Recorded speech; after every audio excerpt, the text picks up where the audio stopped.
Hi, this is Jeff Hendrickson, and welcome to my presentation on the cognitive translator, how a thinker, a rebel, and AI teamed up to solve a critical customer drop-off. This is a case study in pulse types, AI prompting, and co-creation. Let's start with a simple idea. AI isn't just a tool for speed. It's a bridge between thinking styles. What you're about to hear is a story about how that bridge actually gets built in a real situation. A mid-sized online education company had a problem. Right after Module 2 of their flagship course, users were dropping off quickly, and the team couldn't ignore it anymore. Something in that transition wasn't working, and the mandate was clear. Use AI to fix it, not just faster, but in a way that actually improves the experience. Two people stepped in to solve the problem. Jordan, the thinker, who's structured and logical and always looks for clarity before taking action. And Casey, the rebel, who's creative, spontaneous, and driven to make things engaging and enjoyable. They were working on the same problem, but they approached it in very different ways. At first, they worked separately. Jordan used AI to map the problem, breaking down the course, analyzing the drop-off points, and building a structured diagnostic. Casey, meanwhile, was headed in a very different direction, looking for ways to make the experience more dynamic and engaging. At this stage, they were still solving the same problem from opposite ends. Jordan's work produced a clear diagnostic map of what was happening. Using AI, he organized the friction points, identified where learner momentum was falling off, and created a structured view of the breakdown after Module 2. The analysis was sharp, useful, and grounded in logic. But even though it explained the problem well, it didn't yet create a solution that people would actually feel. Casey took a very different approach. Using AI, Casey generated bold ideas, including gamified transitions, surprise moments, and creative hooks designed to pull people forward. The ideas had energy and personality, and they made the experience feel more alive. But without structure, they didn't hold together well enough to implement, and the result felt scattered instead of focused. That's where an important insight started to emerge. When people use AI, they tend to amplify how they already think instead of expanding beyond it. The thinker becomes more structured, and the rebel becomes more creative, but the gap between them doesn't go away. If anything, it becomes more visible. So, they changed the approach. Instead of using AI to go deeper into their own styles, they started using it to translate between them.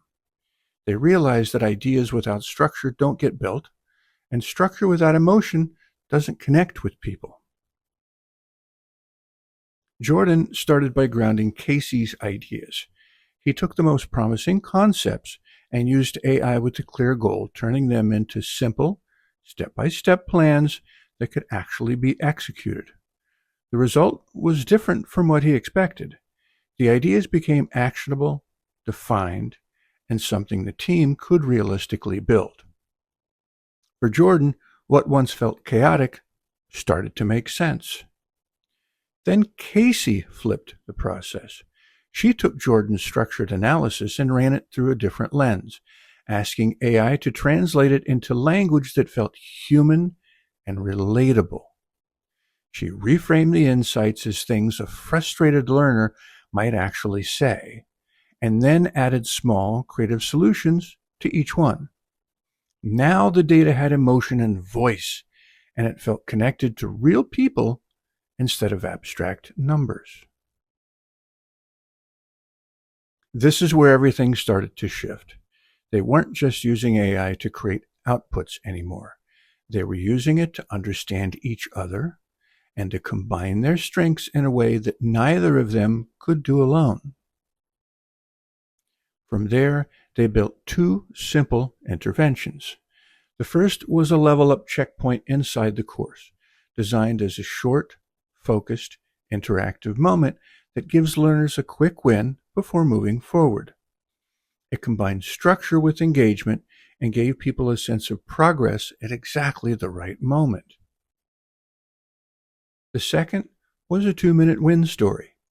This showed up as a short email and an in-course message that felt simple, relatable, and human. It told the story of a learner who was close to quitting, but found a small success that kept them going. Instead of just delivering information, it gave people a reason to continue. They also added guardrails to support both working styles. For the thinker, that meant setting limits so that things wouldn't get over-refined and decisions would actually move forward. For the rebel, it meant narrowing the focus to what was realistic and taking the first step instead of chasing too many ideas at once. Then they launched. Drop-off at Module 2 started to decrease. More learners moved into Module 3, and engagement with course emails improved. The changes weren't dramatic overnight, but they were steady and consistent, and that consistency made a real difference over time. So what actually changed? It wasn't the tools, it was the way they used them. AI became more than a generator of ideas. It became a translator between logic and emotion, between structure and creativity, and between two people trying to solve the same problem in different ways. That's the real takeaway. The power of AI isn't just in making things faster. It's in helping people think together. Instead of using AI to work faster on your own, use it to bridge the gaps between people's thinking styles. That's where the real progress happens.